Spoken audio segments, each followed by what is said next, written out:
My name is Alice Basarke, z domu Alicja Dąbrowska. I was born in Siberia. My parents were taken there on April 14th, 1940. They did not know each other. They met on the cattle car that took them there.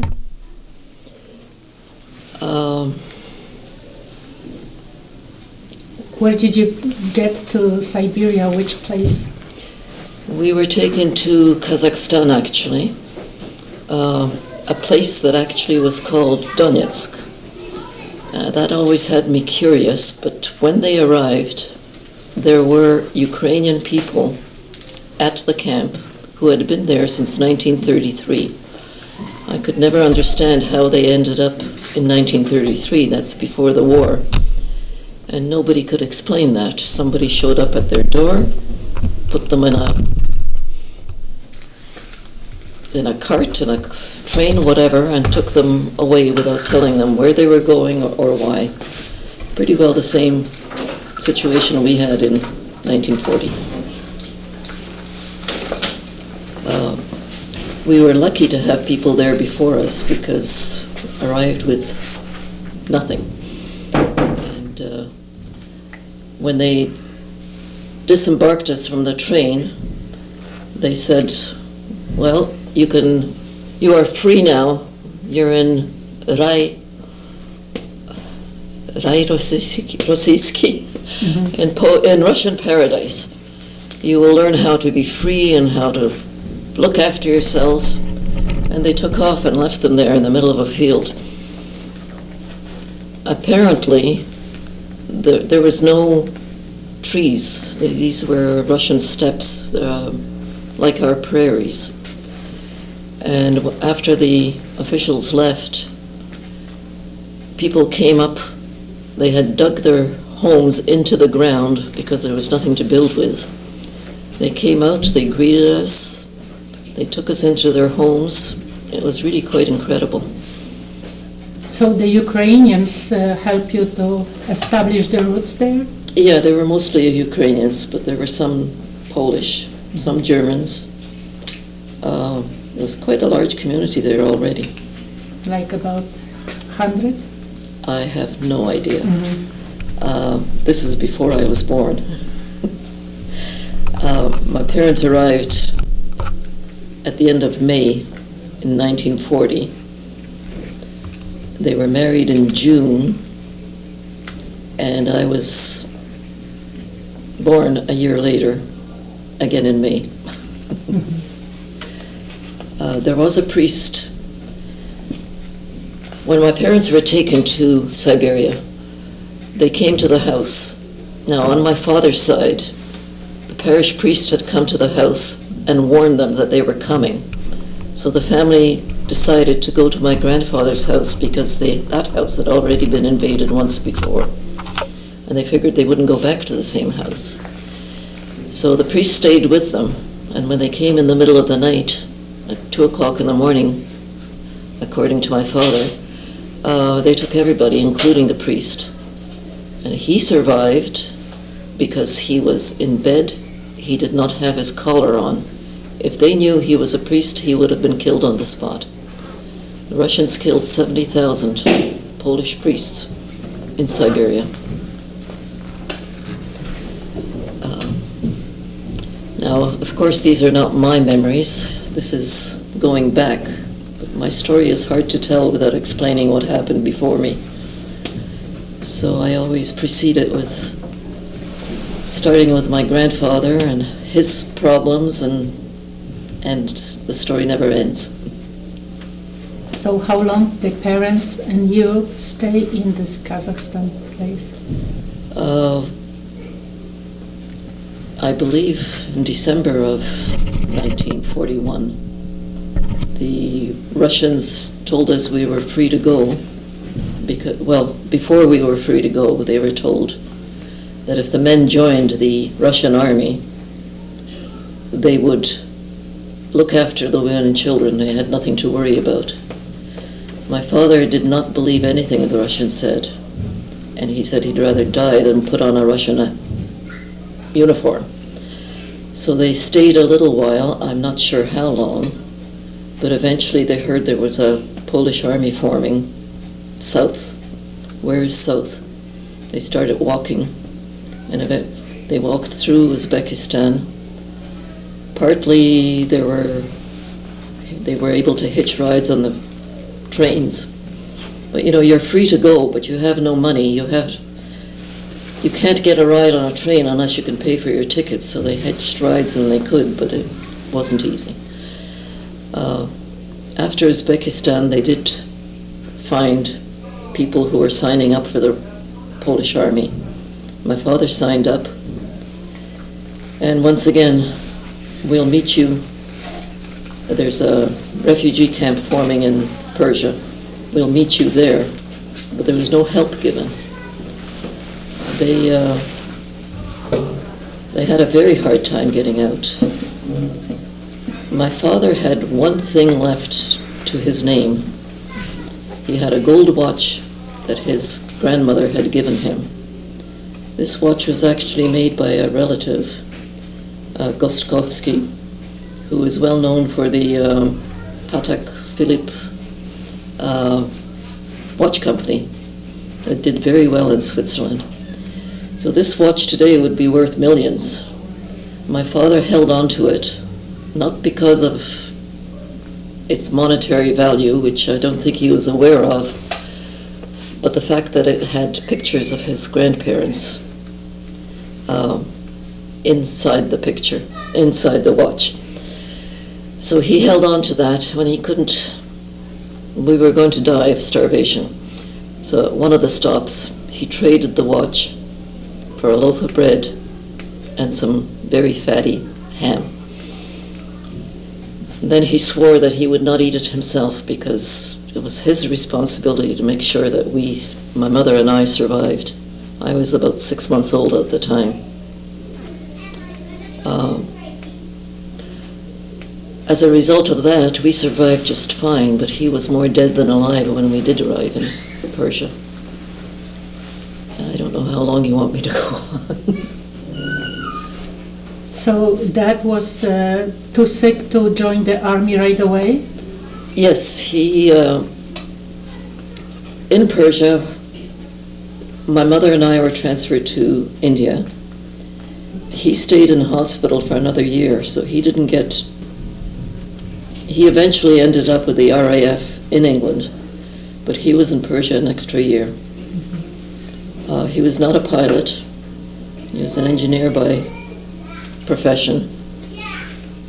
In England, they put him in charge of plane maintenance.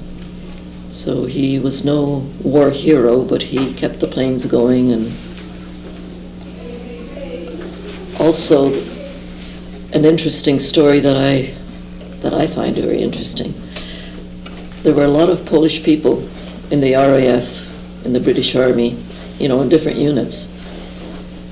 These were mostly young kids who had left Poland. The arrests they made on April 14th and 40 were all the so-called intelligentsia. So these were all university students who had not finished their education. My father had not finished. Under the Polish system, you go to school until June, and then you write exams in September, because that gives you all summer to study. He was with his family until September in '39. He went back to Warsaw to write his exams when Poland was hit. So while he was in England, he actually wrote his exams at an English university and passed them. And they asked him if he could help all these other young men. So my father ended up teaching physics at University of London for 5 years. He didn't speak English, he spoke in Polish with Polish students, and they all got their degrees because of his help. But then his English improved, right? His English was never good, but yes, he eventually had to learn English. What made him go to Canada? We were refugees. We had no papers, no passport, no birth certificates, no nothing. England did not want us. We were in England for almost a year, and we were bloody foreigners. They wanted us out of there. They wanted us to go back to Poland. My father knew people from the RAF that went to Poland and had a very hard time. They were arrested, sent back to Siberia. Some of them came back and couldn't get jobs because they had criminal records. So he refused to go back to Poland, and eventually the Red Cross gave him a choice. He could go to Canada, Argentina, or Australia. My father thought the United States was the best country in the world. So he chose Canada with the intent that he would, as soon as possible, he would move to the States. With what is happening today, I thank God he never did. Just recently, I was asked to come and speak to the Polish school about WOJTEK, the bear. My father was involved with the WOJTEK at the very beginning, and I knew this story before I knew that he was a hero. I was very glad to come because I think that nobody knows what Poland suffered under the Russian regime. The enemy was Germany. Russia was an ally. You tell them that you had a hard time and they don't believe you. So I thought this would be a good time to come and say something. But speaking to children, I also realized that, or I thought that it would be better to speak to children strictly about the bear. I had a very good audience. They were interested. The movie was excellent. They didn't have the beginning, but maybe they know nobody ever told them. At any rate, Pan Edvard, you know him, I think, told me that somebody else told him that they had the story at the beginning and it was totally different than mine. Well, I can only tell you what I know from my father. Dzień dobry, witam wszystkich Państwa bardzo serdecznie, witam naszych drogich uczniów, kochanych rodziców, gości, i nauczycieli. Może troszkę ciszej, tak, teraz jest chyba dobrze. W sposób szczególny chciałam przywitać naszego gościa honorowego, panią Alicję Dąbrowską, dzisiaj Alice Basarke, tak? Po mężu, ale dzisiaj historia osoby, która przeżyła piekło Syberii, przeżyła wygnanie, tułaczkę, jest z nami w Kanadzie. Pani, która jest częścią historii filmu, którego zaraz będziemy świadkami. Będziemy oglądać krótki animowany film o niezwykłym żołnierzu, który nie był człowiekiem, tylko niedźwiadkiem, misiem. Wiem, że niektórzy z Was słyszeli tę historię o niedźwiedziu, który miał na imię Wojtek, który wraz z polskimi żołnierzami walczył pod Monte Cassino i przyczynił się do uwolnienia Europy i zwycięstwa podczas II wojny światowej.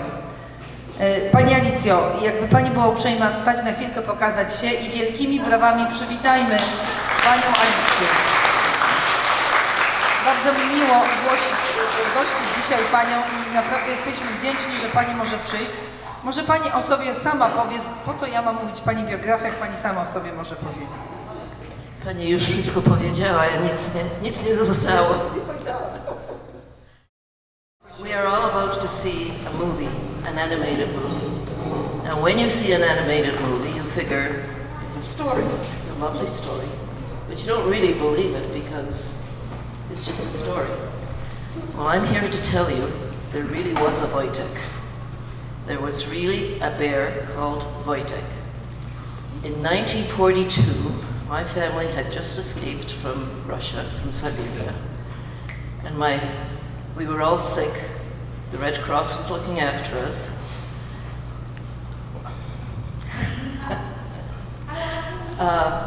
My father was extremely ill. Hard labor and starvation is not good for your health.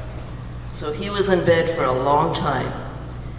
Now a little boy came to the camp, a little boy from Persia, and he had a tiny little creature in his hand and he wanted to sell it. So the soldiers gave him 2 cans of Spam. Now for those of you who don't know, that was canned meat, sort of. At any rate, for 2 cans of Spam, they brought this thing, and he was too small. They couldn't figure out how to feed him, so they figured he was lost.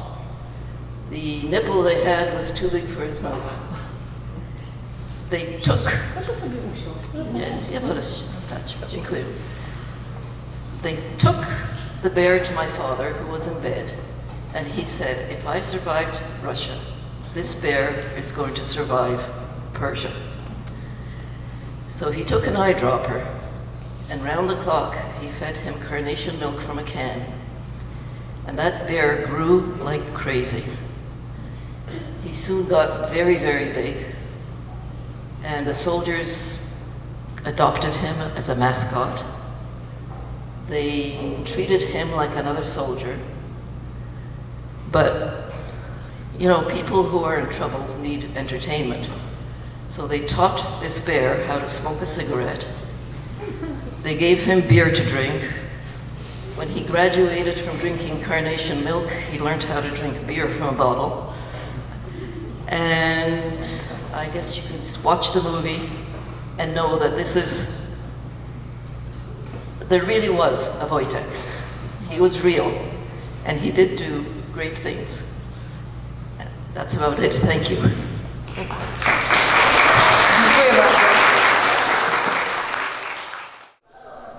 So what's your impression? It was a really nice movie, and I really enjoyed the story about the bear and the man, and it was really heartwarming. I found the movie really interesting. I liked how it was visually well done, like the drawing was well. I liked the story about the bear. It was good. Okay.